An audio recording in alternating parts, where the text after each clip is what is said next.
Hey guys, tonight we're slipping into something warm, scratchy, and definitely made of wool. You're arriving not on a longship cutting through stormy seas, but on a muddy path leading to a quiet Viking farmstead nestled between two sleepy fjords. The wind whistles through the grass like a tuneless flute, and the strongest smell isn't blood or smoke, but wet sheep.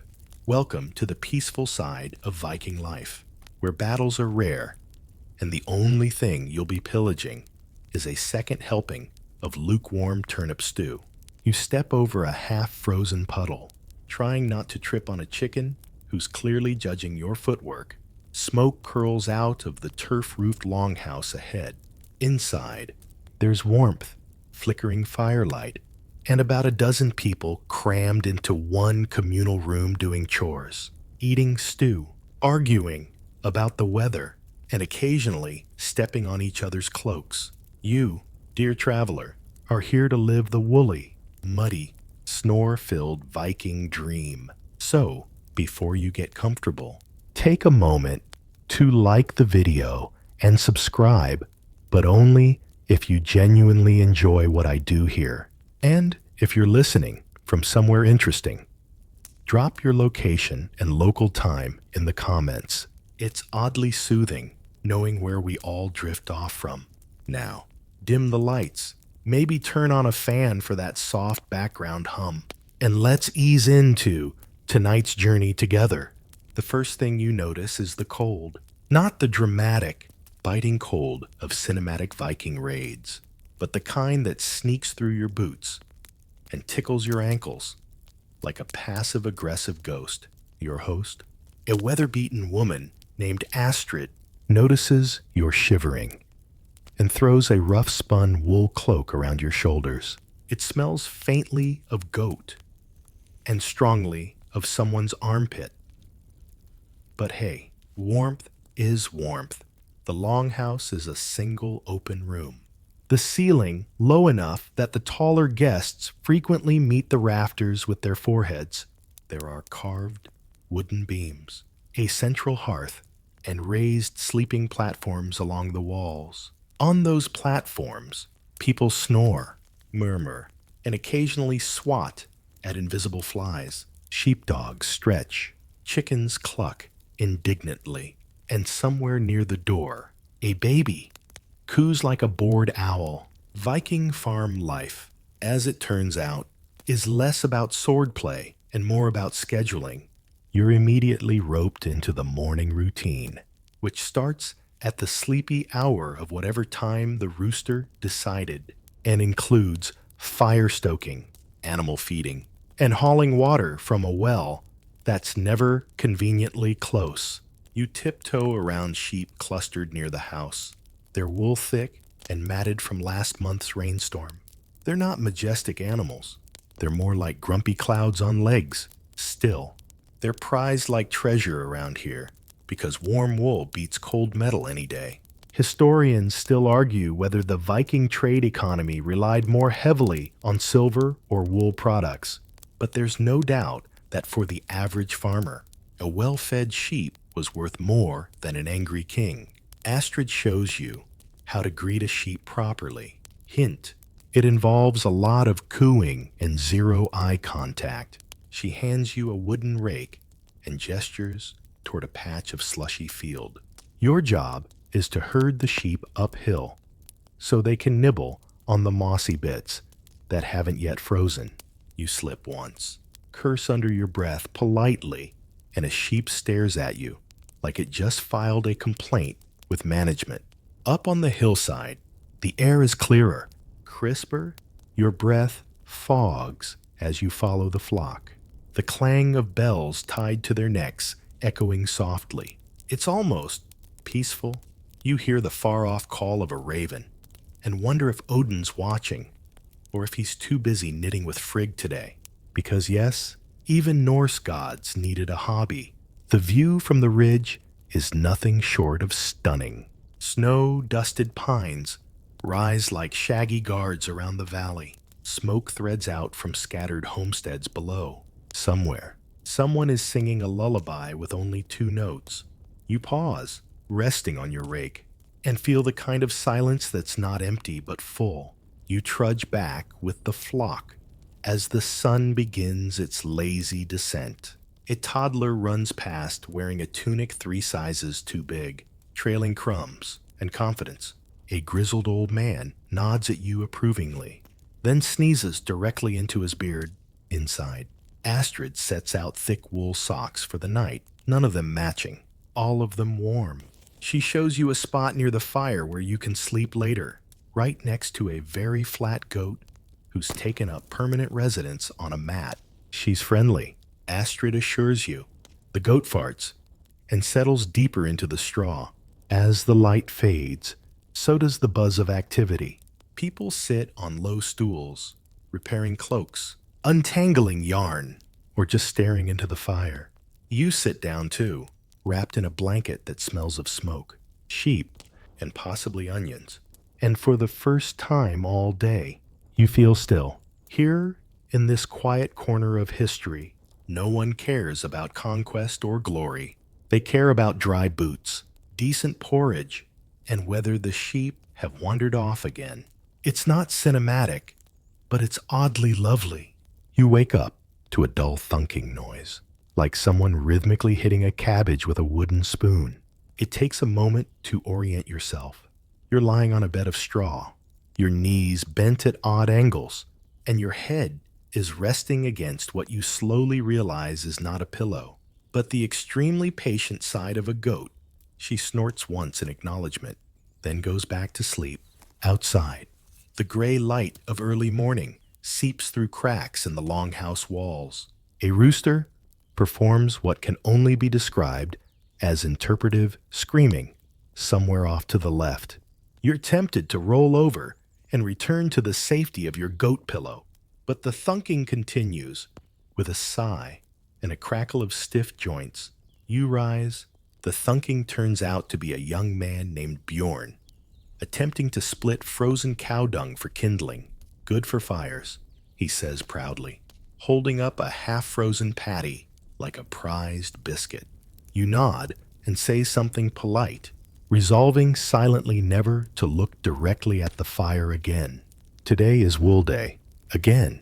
Technically, every day is Wool Day in Viking farm life. Unlike the flashy raiders whose saga songs get all the attention, the people out here rely on wool for nearly everything. Warmth, trade, even social status.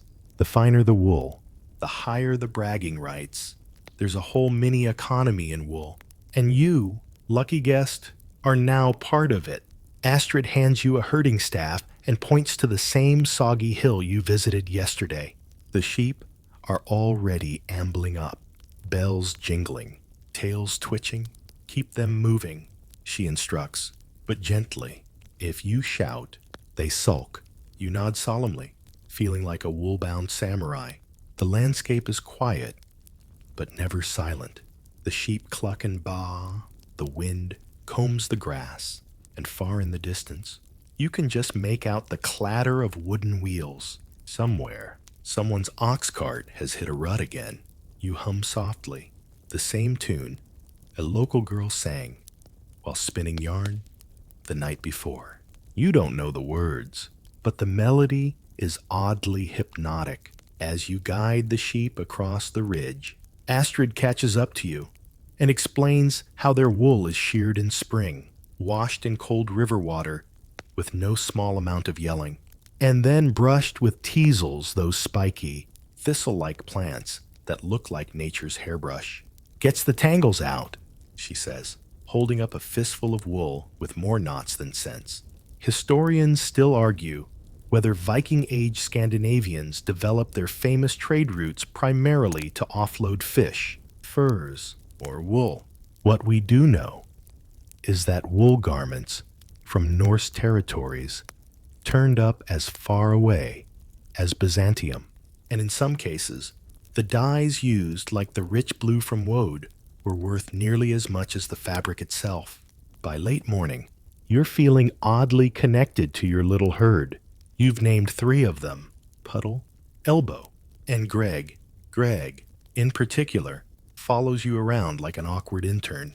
You feed him some old apple slices from your pouch, and he bleats in what you choose to interpret as friendship. Back at the farmstead, the sheep are penned in with simple wooden fencing. Bjorn and his father start hauling bundles of raw wool to the side of the longhouse. You're asked to help sort it. The process involves touch testing each bundle to determine coarseness and whether it's good enough for cloaks or just rough sacks and rope. You learn that Viking words for itchy were unusually plentiful, and that everyone has strong opinions about what counts as wearable. Inside, spinning is already underway. You peek into the weaving shed, really more of a lean-to, and find a horizontal loom stretching almost the length of the room. Threads hang like vines, weighted with smooth stones at the bottom. A woman named Freya explains how they use naturally dyed yarns from crushed plants, fermented lichens, and in one case, stale onion skins makes a lovely gold, she says, handing you a surprisingly pretty swatch that smells only faintly of soup. As the day stretches on, you begin to understand why wool was as valuable as it was. It's not just about shearing, it's a whole community ritual, from the grazing to the dyeing to the weaving. Every step is social, full of tiny dramas, jokes, and the occasional argument about whether the new spindle whorls are cursed. You pause for a break beside the fire. Someone hands you a bit of flatbread, topped with sour cream and pickled herring. It's chewy. You pretend to enjoy it with great enthusiasm. It helps if you think of it as a story your mouth gets to unravel. Someone says, you're not sure if that's meant to be comforting. Later, as the sun starts to slouch toward the western ridge, you and Astrid carry a basket of wool skeins to the storage hut. You pass the time talking about trade, how ships from Dublin bring silver trinkets and strange stories, and how Astrid once swapped a cloak for an Irish comb that looked suspiciously like bone. Could be a saint, she shrugs, or a goat. Either way, it works. By now, your boots are muddy, your hands smell like lanolin, and you have a fine layer of sheep fuzz on your eyebrows. But your heart feels oddly full. The rhythm of wool, its careful tending, its softness, its stubborn importance, has become something like a lullaby. Not exciting, but deeply, stubbornly peaceful as you watch the last of the light flicker across the hills. Greg the sheep sidles up and rests his chin on your shoulder. This, you think, is the Viking life no one writes sagas about, but maybe they should have. The morning begins, once again, with the familiar bleating of sheep and the smell of damp straw. You stretch, elbowing the goat that's been spooning you through the night. She snorts, unbothered, and continues chewing whatever she found in the bedding. Today, Astrid announces, it's time to shear. If you've never tried shearing a sheep with early medieval tools, let's just say you're in for a treat. The shears themselves are two iron blades joined by a curled handle, like a very intense pair of scissors designed by someone who's never held a pen. They make a faint, unpleasant squeal when they close, and a slightly more alarming one when they don't. The chosen sheep is laid out on its side with the resigned air of someone who's been through this every spring since Odin was a boy. You kneel beside her, trying to recall which end is less likely to kick. The wool is dense, tangled, and smells like a mixture of wet dog and whatever herbs she rolled in last week. Astrid shows you how to begin small, even cuts close to the skin, but not too close. Unless you want to spend the rest of the day apologizing. She warns with a grin. Shearing is a slow, oddly intimate process. The sheep breathes steadily, occasionally flicking her ears or making a soft grumble. Your hands grow sticky with lanolin, the natural oil in the wool, which Viking women used as a moisturizer. There's even a half-joking belief that you can tell a weaver by the softness of her hands. You, for the record, are halfway to becoming a walking candle. As you work, other members of the household drift in and out. Bjorn arrives with a wooden bowl of something suspiciously lumpy and hands it to you with a proud breakfast. Inside are barley bits, sour berries, and what might be boiled tree bark. You eat it anyway because you're too cold to be picky. A small child, maybe 4 years old, wanders past, dragging a stick almost twice his height. He pokes a passing chicken, then pokes the sheep you're shearing.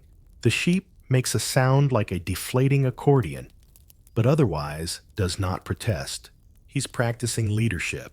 Someone says, you nod, chewing barkberries. Shearing takes most of the day. The wool is bundled into rough sacks, and the sheep are released to wander in their awkward, freshly clipped glory.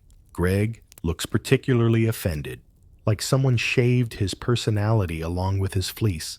You pat him reassuringly. You still look like a Greg to me.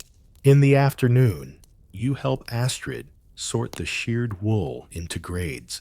The finest, softest stuff will be used for cloaks and undergarments. The coarser parts are destined for sails, ropes, and even padding for armor. Yes, she says, even warriors need cushion pants. Historians still argue whether Viking sails were always made of wool, or whether flax played a larger role. But there's ample evidence of high-twist woolen yarns coated in animal fat or resin to make them water-resistant. You imagine a sail billowing over the open sea, powered not just by wind, but by the sweat of countless hands, farmers, spinners, weavers, all pulling threads through history. You get a brief break mid-afternoon, just long enough to wash your hands in a freezing stream and watch someone attempt to fish with a basket. Spoiler, it doesn't work. They get one small, angry eel and 3 disappointed frogs. Still, spirits remain high. Back inside, wool prep resumes. Now it's time to comb the fibers, which means wrestling them onto wooden paddles studded with metal nails, then brushing until the wool fluffs up like a defiant cat. Freya shows you the rhythm. Swipe, flick, fluff, she hums as she works, and you find yourself joining in, your body moving in sync with the ancient choreography. At one point, Astrid tells the story of a woman in a nearby village who tried to train her geese to card wool. Didn't go well, she says. Feathers everywhere. The group chuckles. It's not a funny story, really, but in the soft light of the fire, with warm wool in your lap, and the quiet hum of conversation around you, it's enough. As evening falls, you and the others gather around the hearth. The smell of stew onions, herbs, something smoky fills the longhouse. A clay pot simmers slowly, sending up the occasional bubble and hiss. You help stir it with a long wooden spoon, careful not to splash your tunic, which has already suffered from a previous encounter with beetroot dye. Dinner is served in shared bowls, eaten with carved wooden spoons. The stew is hot and earthy. You pretend not to notice the mystery meat, and everyone's too polite to say what it is. Probably not Greg. Probably. A gentle silence settles over the group as they eat, broken occasionally by slurps and the crackle of the fire. You lean back against a timber post, warm and full, your legs aching in that satisfying way. That means you earned it. Someone begins to tell a story, a slow, wandering saga about a man who married a selkie, only to find she preferred sheep. There's no punchline, but it doesn't need one. The tale drifts like smoke, curling into the rafters, comforting in its familiarity. The longhouse darkens. Outside, the stars blink on like shy fireflies. You wrap yourself in a woolen cloak, already worn at the edges, and stretch out beside your goat companion once again. She sighs. You sigh. Peace. It seems is not loud or heroic, it's just warm, a little smelly, and shaped like a half-sheared sheep named Greg. Dawn slips in quietly, like a sheepish house guest unsure if it's welcome yet. You blink awake beneath a thick woolen cloak, arms tangled in last night's dreams, and the tail of a particularly affectionate hen. The goat is gone, presumably off to seek more structurally sound bedding, but the fire is still smoldering, and the air smells faintly of wood smoke, wool grease, and yesterday's stew. Today, Astrid informs you, is for dying, not dying. You triple-check that spelling in your brain, just in case. It's time to take the plane, pale wool, and give it some flair. Viking flair, which, as it turns out, comes mostly from fermented plants, rare minerals, and smells that no one is emotionally prepared for. You and Freya begin by fetching bundles of dried herbs and plant matter from the storage hut. There are stacks of nettle, alder bark, madder root, and something that looks suspiciously like crumbled moss, but smells like old socks. That's lichen, she says. Gives you a lovely purple if you ferment it for 6 months. You nod respectfully and decide not to question the moldy side of color theory. You learn that woad, a blue dye famous in many early European cultures, requires not just leaves, but also a highly involved fermentation process involving human urine. A warm, fresh batch is best, says Bjorn, with a wink far too enthusiastic for someone standing next to a bucket. You take one deliberate step away and offer to stir the pot instead. Historians still debate whether Norse societies imported large quantities of woad or produced it locally. Either way, the presence of vibrant blues, reds, and golds in surviving textiles shows just how seriously they took their color palettes. Apparently, being intimidating in battle and coordinated in your tones was a Viking priority. The dyeing process is both mesmerizing and mildly chaotic. Bundles of yarn are lowered into simmering pots of liquid that look like dragon soup and smell like compost stew. Freya handles the delicate saffron and welds, which create yellows ranging from bright to gently mustardy. You're entrusted with onion skins, a safer entry-level dye. They stain your hands a gentle gold and, oddly, make you hungry. Every so often, someone pulls out a skein to examine its transformation. Colors darken as they oxidize, shifting subtly in the air. A dull green turns foresty. A pale orange deepens into rust. There's quiet satisfaction in it, a kind of alchemy that feels both ancient and domestic. Astrid points to a particularly murky pot near the fire and says, "That's for black. Don't stir it unless you want the smell to follow you for a week." Naturally, you accidentally nudge it with your elbow within 10 minutes. It burps like a soggy dragon. Everyone pretends not to notice.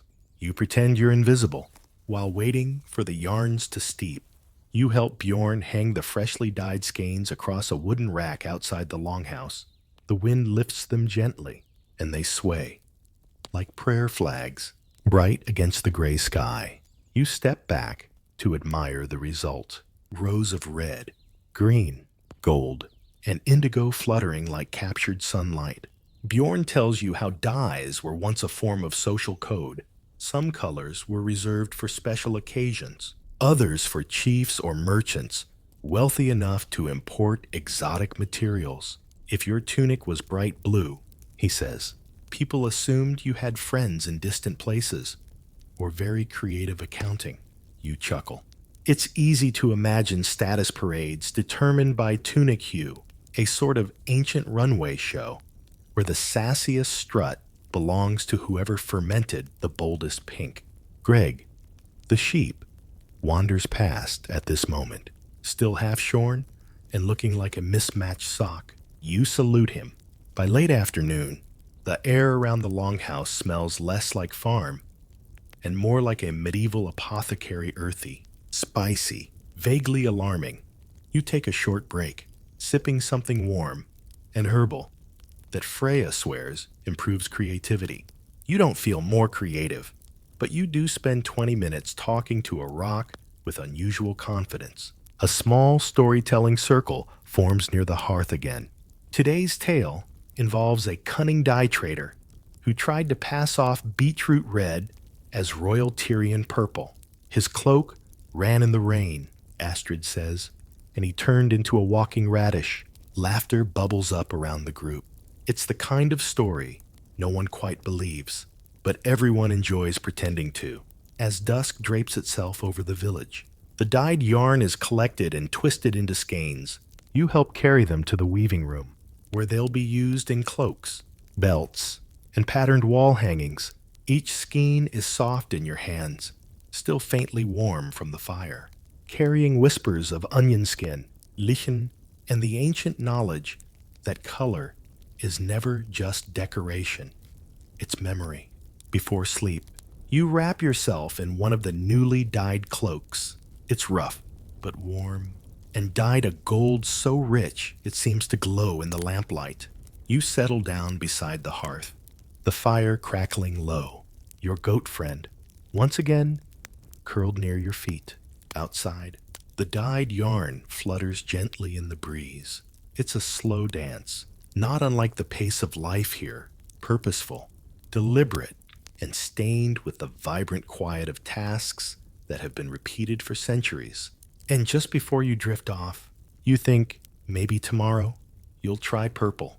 You wake to rain, not the dramatic kind that drums like war on a roof, but the slow, apologetic drizzle that leaks into dreams and dampens socks with the same quiet resolve as an overenthusiastic houseplant. The longhouse feels dimmer, the fire a little less enthusiastic, like it, too, considered calling in sick. Today's task, spinning, not the high-speed exercise class kind, unless you count occasional foot cramps and intense focus. No, this is the ancient, meditative art of turning bundles of wool into usable thread using a spindle. Patience and more muscle coordination than you were prepared for before breakfast.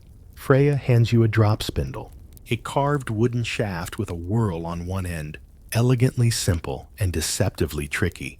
She demonstrates drafting fibers, giving the spindle a flick, letting the twist travel up the wool like a polite snake. It's mesmerizing. She does it while chatting, walking, even swatting flies. You, on the other hand, spend the first 20 minutes tangling everything into what might generously be called experimental yarn. Outside, the rain continues, forming tiny rivulets in the mud. The sheep remain unbothered, huddled under a sloped awning like woolen loaves of bread. Greg, the half-shorn icon, stands defiantly in the center, head up, as if he's challenging the weather to a duel. Inside, spinning becomes the rhythm of the day. You sit by the hearth, wool in one hand, spindle in the other, trying to master the flick-pull-twist that transforms fluff into thread. Your fingers begin to understand something your brain hasn't caught up with yet. The muscle memory of 1,000 ancestors. There's something soothing in the repetition, like learning to breathe differently. Astrid spins while telling you stories, some family history, some complete nonsense, but all delivered in that dry tone that makes you question whether the saga of the one-eyed cow who foretold weather changes is local folklore, or just her being very committed to a bit. She was right 80% of the time, Astrid insists, more accurate than your weather rock. Historians still debate whether Norse women spun while walking or sitting more often, but spindle whorls have been found all across the Viking world, from Scandinavia to the British Isles. Spinning wasn't just a domestic task, it was cultural currency, passed through hands, traded, taught, even sung about. Yes, there were spinning songs. You hum one now, tuneless but pleasant, something Freya made up on the spot. Spin and twist, Don't let it slip, or it'll end up in the goat's next trip. You suspect she's been waiting to debut that one for years. Midday brings a modest feast of flatbread, cheese, and a stew suspiciously similar to last night's, now rebranded as today's special. You eat by the fire, cloak draped across your shoulders, feeling more like part of the rhythm than an outsider.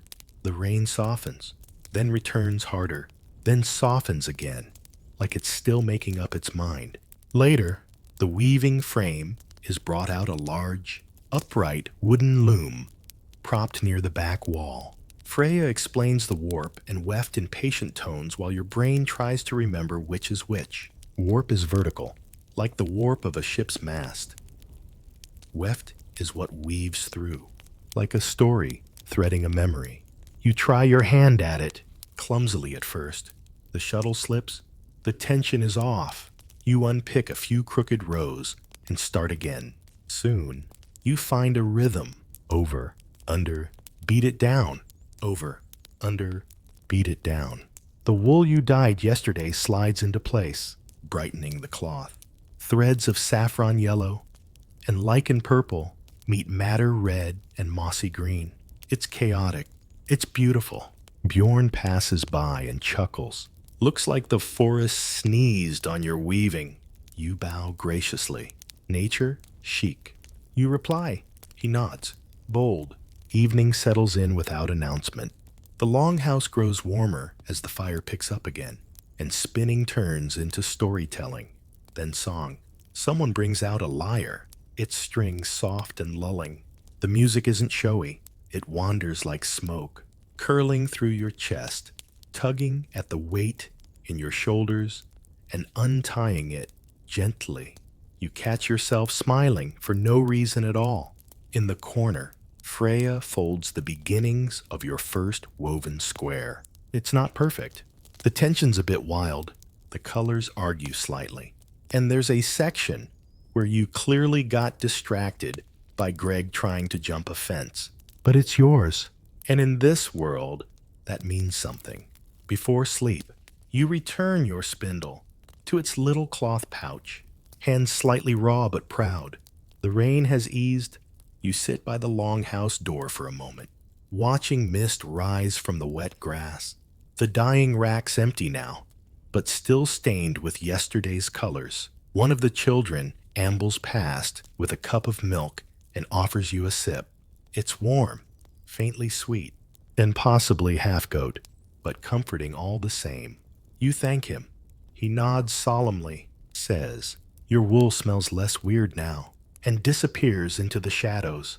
You settle in by the fire, spinning dreams from leftover stories and half-finished threads. Tomorrow, perhaps you'll learn to make a proper pattern, or maybe you'll just sit and listen. That, too, is part of the work. By now, your feet recognize the path before your eyes do. The morning light has the soft gray tint of a sky deciding whether to drizzle or dazzle, and the longhouse is a quiet shell of embers and breath. You're up early today, because it's time to visit the thing most sacred to Viking daily life.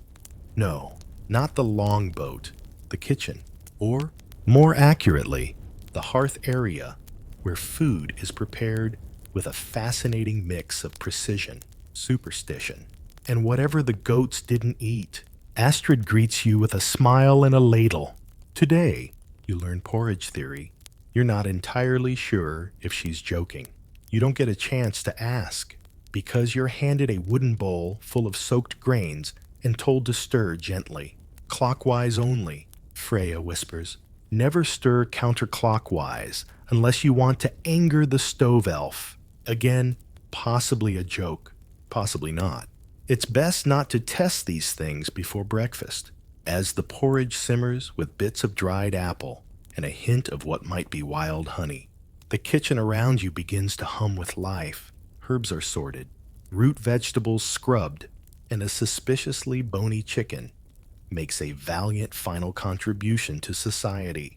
You've never seen so many uses for onions in one place. Some are cooking, some are drying, and one is apparently being tucked into Bjorn's boots for foot freshness. Historians still argue whether Viking diets were primarily meat-heavy or surprisingly plant-based.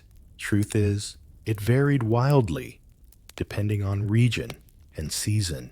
What you see today is deeply practical cuisine, hearty, preserving, and layered with local flavor. There's fish drying on wooden racks outside. A barrel of fermented cabbage bubbles ominously near the door. You take a small taste and spend the next 5 minutes trying to convince your tongue it's still loved. It's an acquired texture, says Freya kindly. But it's not all survival fare. You watch as Astrid bakes small flatbreads over the fire, flicking them expertly to avoid scorching. She explains how different grains were used, depending on trade access: barley, rye, sometimes oat or emmer wheat. These weren't the fluffy loaves of modern bakeries. They were dense, earthy, and perfectly shaped to mop up stew or carry bits of salted herring. Speaking of herring, Bjorn adds, appearing suddenly with a fish in each hand. Today is smoking day. You follow him out to a smokehouse that smells like a bonfire, made love to a fish market. Inside, racks of fish hang like damp wind chimes. The fire pit below burns low, releasing tendrils of smoke that swirl with purpose. There's a method to the madness: timing, wood type, humidity. He points out which ones are for trade and which are just ugly enough to be ours. The process is slow, the kind of thing that demands patience and coffee. If only coffee had reached Scandinavia yet. You sip more herbal tea instead.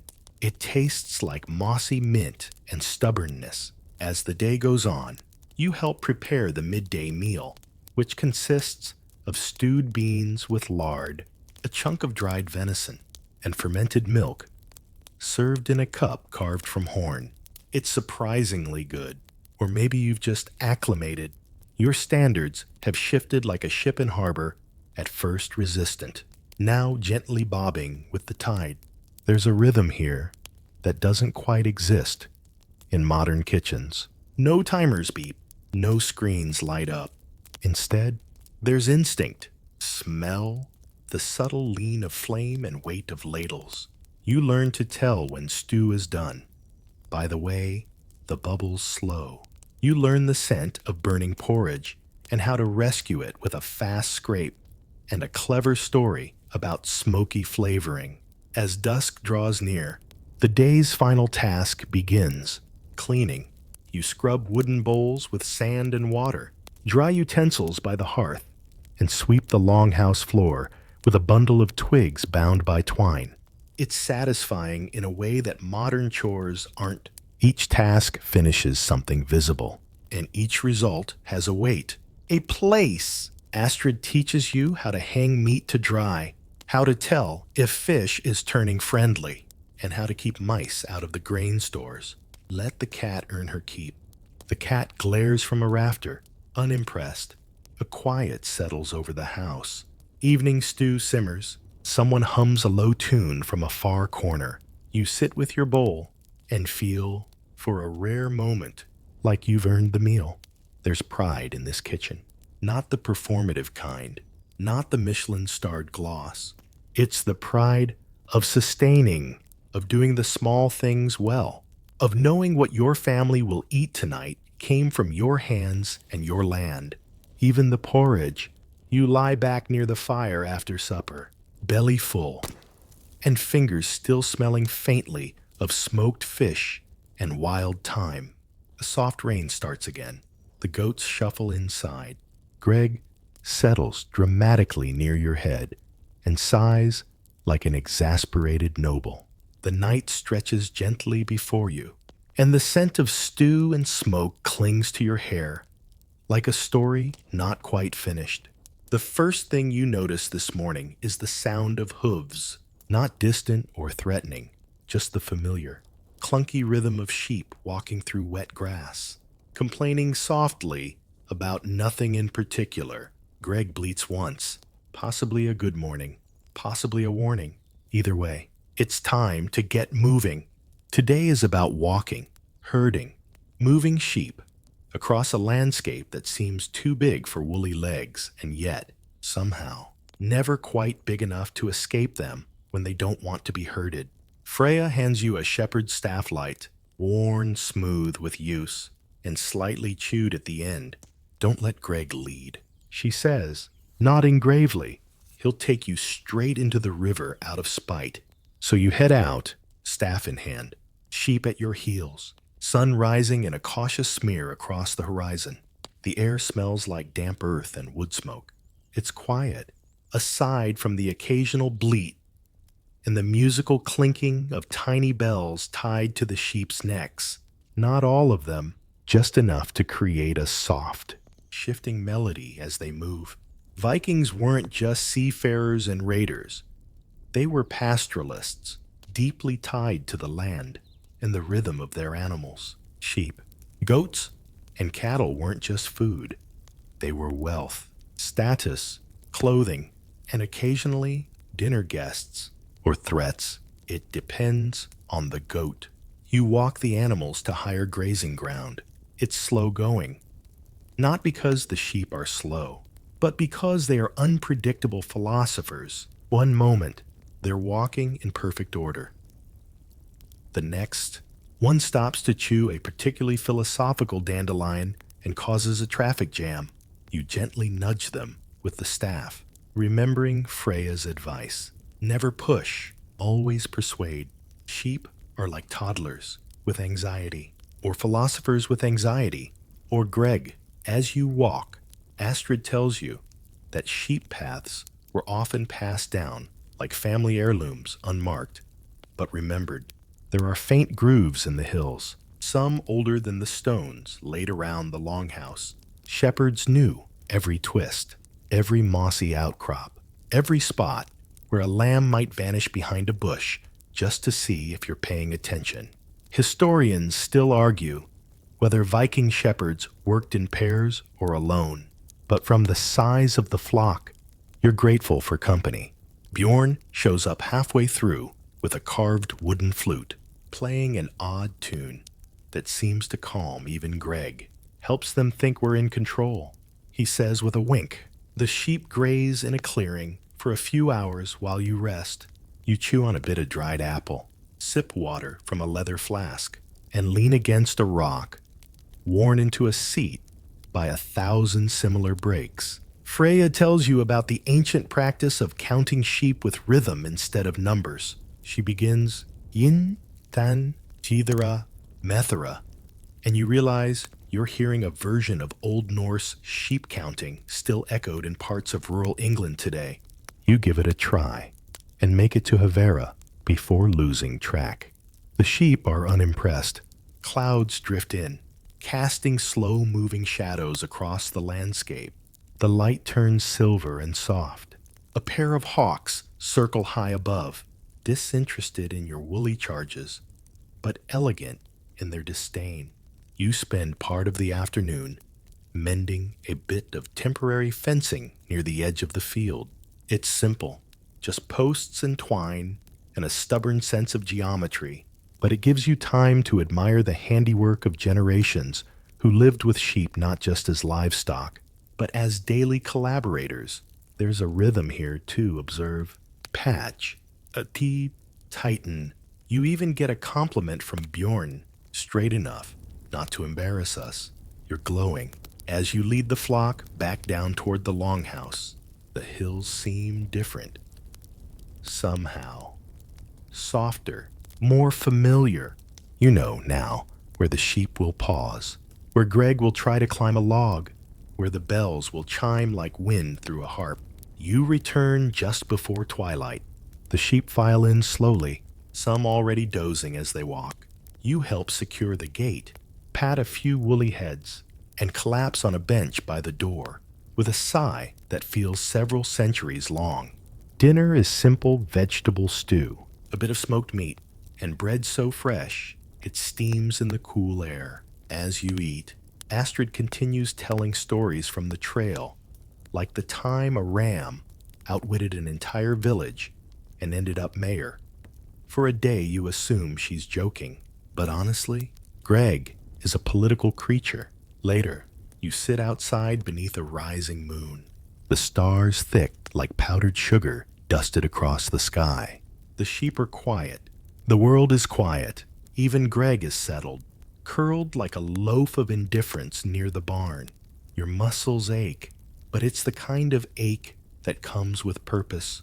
You walked. You herded. You watched the sky change and counted sheep in a language you barely understood. And tomorrow, you'll do it again.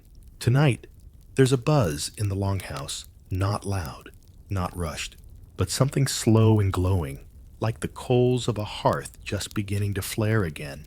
Dinner has been cleared, goats are bribed into docility, and the evening stretches ahead with one purpose: stories. Not just any stories. These are the tales Vikings passed from mouth to mouth, generation to generation, curled together beneath woolen blankets and under rafters blackened with age and soot. You take your place near the fire, cup of warm mead in hand, or at least something sweet and herbal, pretending to be mead and lean into the circle. It's storytelling night. Bjorn begins with a dramatic flourish. Once there was a talking seal who fell in love with a chieftain's daughter. Freya snorts into her mug. You're immediately hooked. You're expecting battle and conquest, swords and storms. But no, the story wanders into quiet fields, soft deceptions, a long game of riddles. The seal loses his voice. The daughter teaches him to hum. There's a wedding involving goats. By the time Bjorn wraps up with a whispered, "And that's why we never trust quiet seals," you're grinning in spite of yourself. Storytelling was the Netflix of the Viking world, except no subscriptions, no buffering, and the plot could change if the mood shifted. Children, elders, even travelers like you took turns spinning yarns, some with mythical grandeur, some with domestic mischief, and some purely designed to make Greg the goat look bad. You take a turn. It's a fumbling tale about a raven who forgets how to fly and accidentally becomes a village chief. It doesn't make sense, but somehow it fits. Everyone chuckles. Astrid adds a side story where the raven starts a bakery. Freya decides it should be haunted. The fire crackles in agreement. Historians still argue whether Viking storytelling was strictly oral, or if some versions were written earlier than we've found. But in these moments, you understand. The truth doesn't live on parchment. It lives in pauses, raised eyebrows, and the way a voice drops just before the climax. Outside, the wind picks up, brushing the grass like a storyteller finding their next line. Someone opens a small carved box of bone dice and smooth pebbles. They begin a riddle game, a kind of Viking trivia meets fantasy charades. What walks on 2 legs in the morning, 4 legs at night, and steals your cheese when you're not looking? You guess, Greg. You're correct. As the stories swirl, the line between real and myth blurs deliberately. That's part of the charm. Norse tales didn't always separate gods from humans, or magic from mood. Thor might show up in a story just to steal someone's dinner. A troll might live under the bench where you're sitting, but only the polite kind. Astrid assures you, patting the wood, there's one tale you can't quite forget. Freya tells it with slow rhythm, like waves against a longboat, a weaver who wove all the dreams of the village. She never slept, only listened to others and stitched their dreams into fabric. One day, she vanished. The next morning, the villagers found a tapestry nailed to the inside of every door, each one holding the dream. They hadn't told anyone. No one knows where she went. But now, people sometimes leave threads by the shore, just in case. The fire burns lower. People shift closer. You're wrapped in a blanket that smells of pine and wool and wood smoke. The longhouse is a glowing shell around you. The world outside, gently muffled like a thick quilt, draped over the universe. Someone starts humming an old tune. No words, just melody. The kind you recognize without knowing how. You hum along. Everyone does. No one speaks for several long minutes. You listen to the fire crackle, the wind move through the thatch, the faint sigh of a sheep in its sleep. This is the true Viking hearth, not a place of shouting or scheming, but of shared warmth and stories that curl around you like steam rising from a wooden bowl. Later, as the fire is banked and the light dims to a warm red glow, you lie back on your bed of furs and listen to the final tale of the night. It's barely a story at all, just a description of stars that used to fall in love with the ocean, and the one star that stayed behind, blinking forever in longing. You drift off, wondering if Greg will one day be the villain of his own saga, doomed to roam the hills searching for lost sandwiches. The longhouse breathes around you, full of dreams half remembered, full of a warmth no storm could breach. Morning breaks soft and muted, the kind of light that slips quietly through woven shutters without waking the stones. You wake to the familiar sound of water dripping, distant crows, and the occasional grunt from Greg, who seems to be conducting a very private protest outside the longhouse door. Today is different. It's the day you learn about Viking medicine, not the dramatic stuff of battle wounds and runes carved into skulls, but the quiet, curious ways the Vikings cared for everyday aches and illnesses. You sit beside Astrid, who pulls out a bundle of dried herbs tied with a strip of leather, their scent earthy and faintly sweet. You'll want to know this, she says, in case you need to make friends with a healer someday. You feel like you already are. She shows you yarrow, known as the wound herb. Its tiny white flowers hide surprising power when crushed and applied to a cut. It can slow bleeding. Vikings believed yarrow was blessed by Freya herself, a gift for those brave enough to face life's scrapes and bruises. You crush a few leaves between your fingers and breathe in the faintly bitter aroma. Nearby, there's a mortar and pestle carved from stone, worn smooth by generations of grinding roots and seeds. Astrid explains that while some remedies came from natural ingredients, others were more mysterious, chants, charms, and rituals meant to soothe both body and soul. Historians still argue whether the magic was placebo, tradition, or a deeply rooted understanding of healing. You learn about the use of nettles, yes, the stinging kind as a remedy for joint pain. A nettle poultice might sound like punishment, but applied carefully and then rinsed off, it was believed to draw out impurities. Astrid warns you not to touch them barehanded, but you do anyway, and are rewarded with a few seconds of sharp prickles that feel oddly invigorating. There's also a curious tale about the use of animal fats mixed with herbs to create salves that could soothe everything from dry skin to muscle aches. The best salve, Astrid says with a wink, comes from the grease of a goat that's had a good day. You're not sure what counts as a good day in goat terms. Between stories, you try a concoction made from elderflower and honey. It tastes like summer rain and something floral you can't quite name.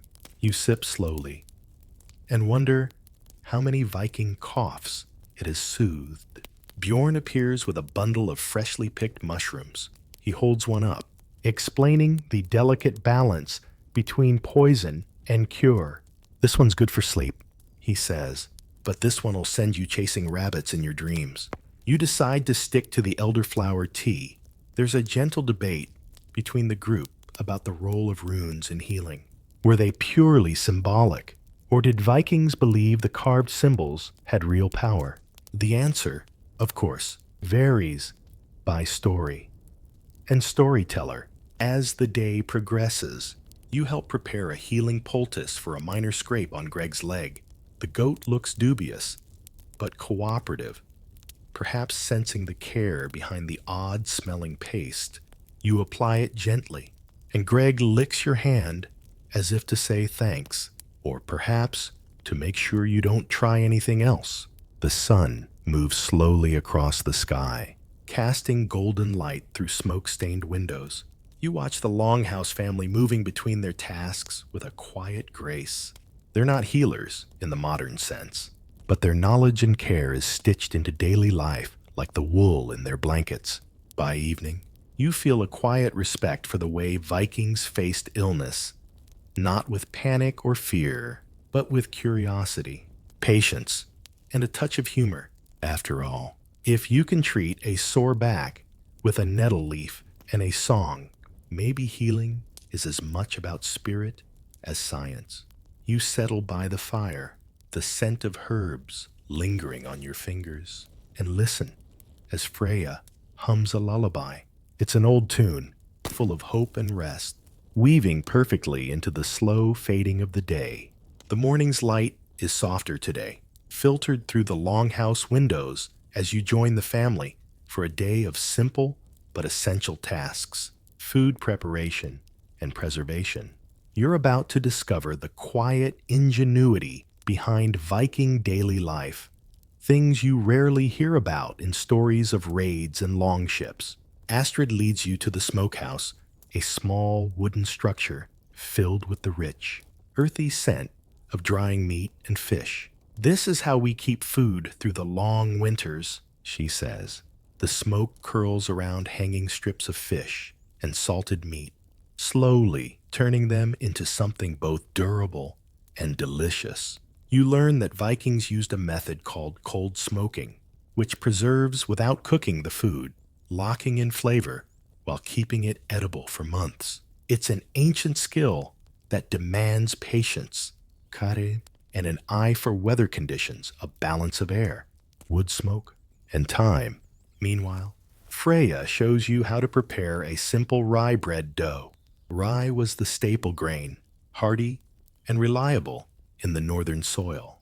The dough is dense and a bit sticky under your fingers, smelling faintly sour from natural fermentation. Vikings didn't have commercial yeast, but their bread had character.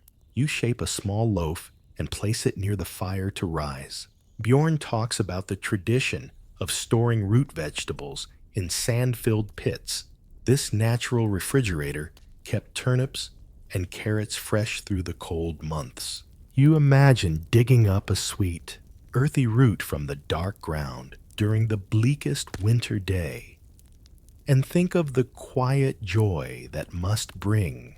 There's an unexpected moment of humor when Greg, Ever, the mischievous goat, tries to steal a chunk of salted meat hanging low. You catch him just in time, but not before he has a taste.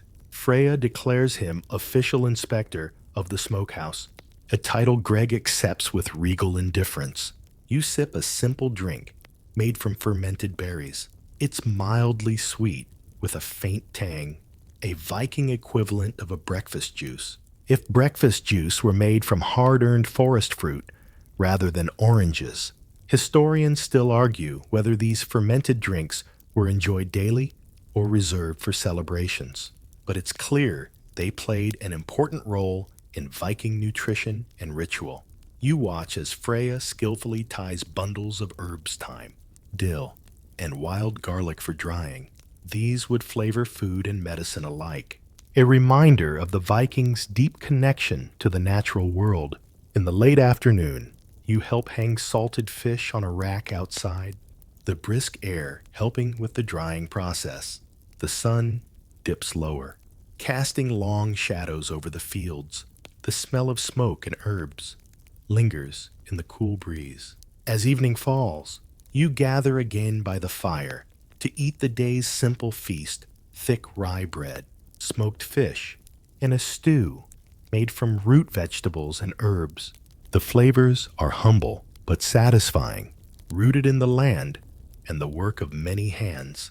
You reflect on the quiet sophistication of Viking foodways, the balance of preservation, flavor, and seasonality that allowed a community to thrive far from the warmth of Mediterranean markets or sprawling farms. The longhouse hums with contentment. Outside, the stars begin the morning air greets you crisp and fresh, a gentle reminder that Viking life is deeply tied to the rhythms of nature. Today, your focus shifts to the animals that form the heart of the community's livelihood, especially the sheep, those woolly, patient creatures who provide more than just companionship. You join the shepherd, Eric, as he gathers the flock from the nearby hillside. The sheep bleat softly, their coats thick with the promise of warm wool. Eric's voice is low and steady, guiding the animals with a mix of whistles and gentle commands that remind you of a conductor leading a slow, fluffy orchestra. Sheep herding isn't just a chore, it's an art form, one that requires an intimate understanding of each animal's habits and moods. You watch as Eric spots a lamb lagging behind, gently coaxing it forward with calm patience. The relationship between shepherd and sheep is built on trust, not force. Eric points out the best grazing spots, explaining how the Vikings rotated their flocks to avoid overusing any one area. This ancient practice preserved the land and kept the animals healthy. A lesson in sustainability that feels surprisingly modern. Back at the longhouse, you watch the wool being prepared for spinning. The raw fleece is thick and slightly oily, holding the scents of grass, earth, and sheep. Sweat a comforting aroma that fills the room. Freya carefully cleans the wool, removing bits of straw and dirt, preparing it for the next step. You try your hand at carding the wool, running the rough wooden tools through the fleece to tease out the fibers. It's a slow, repetitive task, almost meditative, and you find yourself relaxing into the rhythm. The wool begins to fluff and align, ready to be spun into yarn.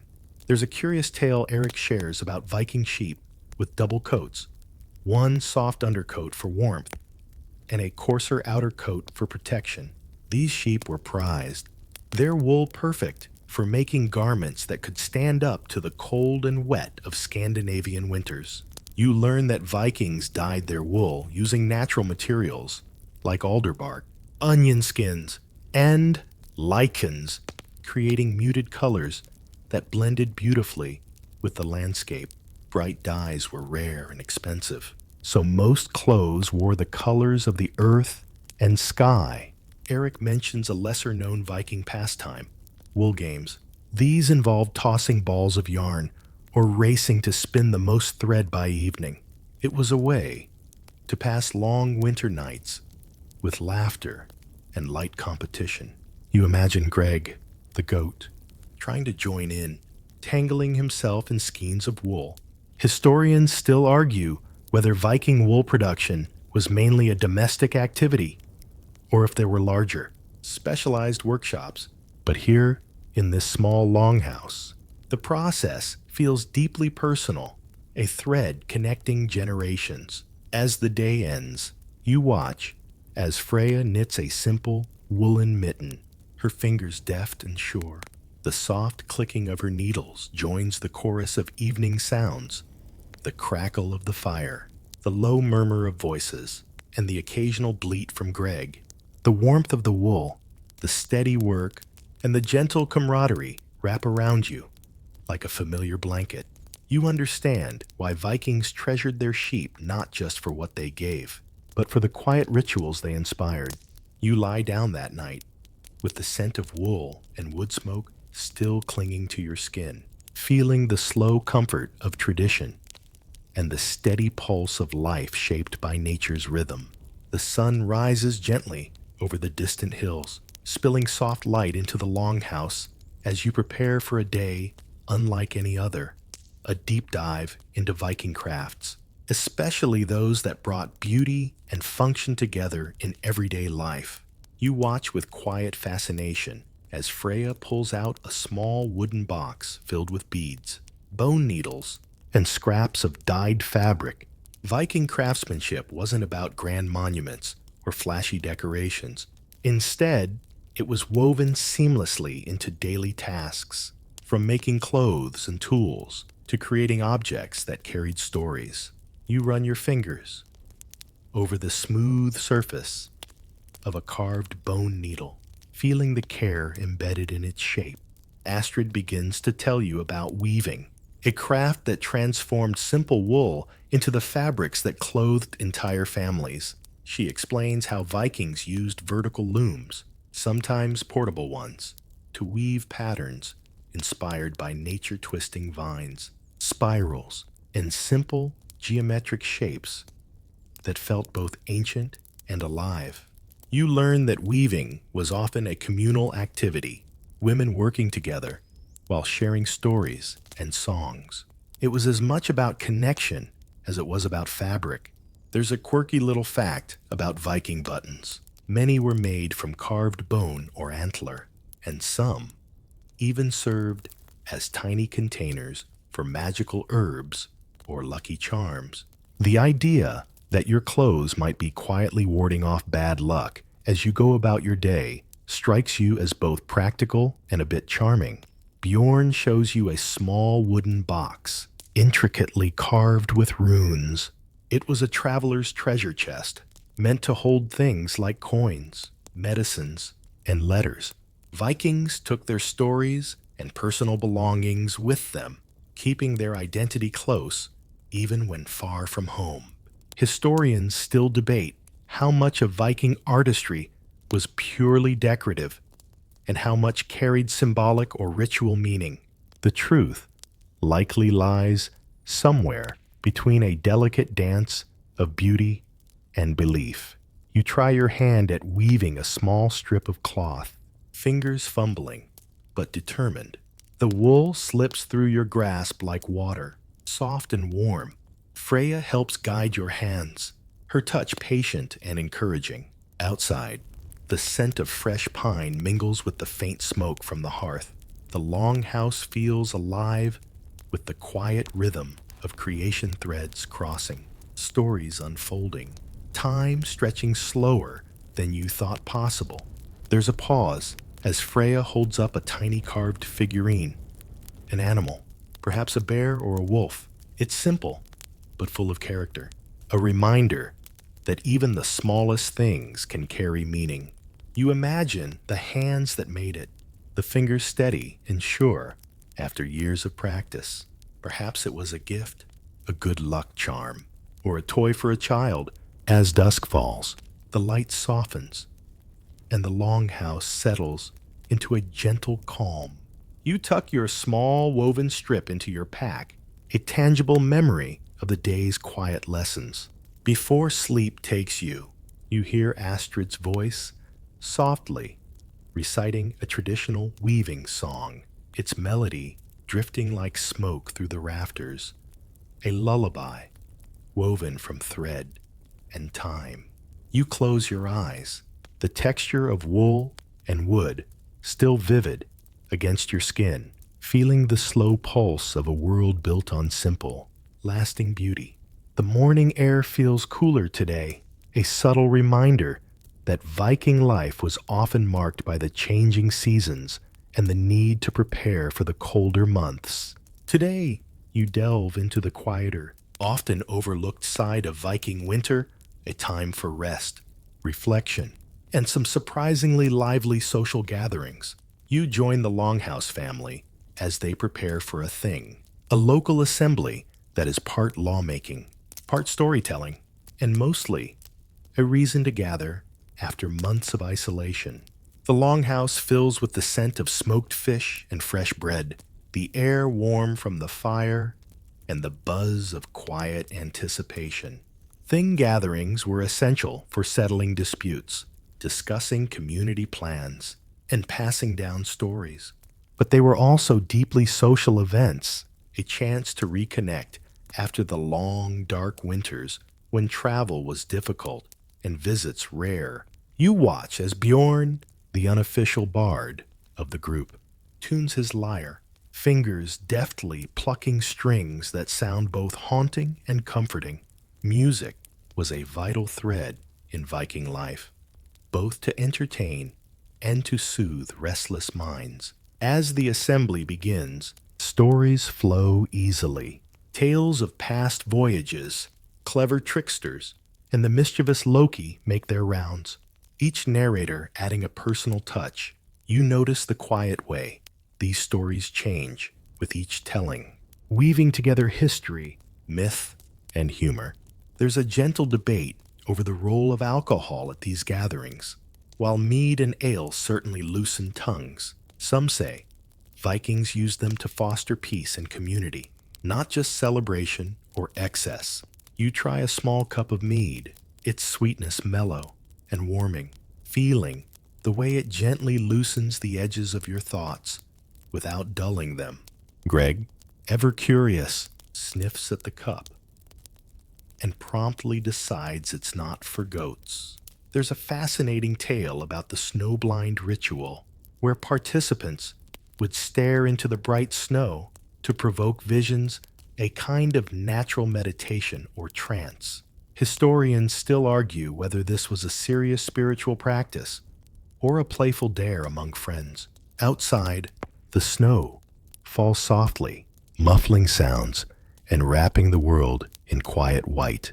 The flicker of the hearth fire contrasts with the cold night beyond, making the longhouse feel like a cocoon of warmth and light.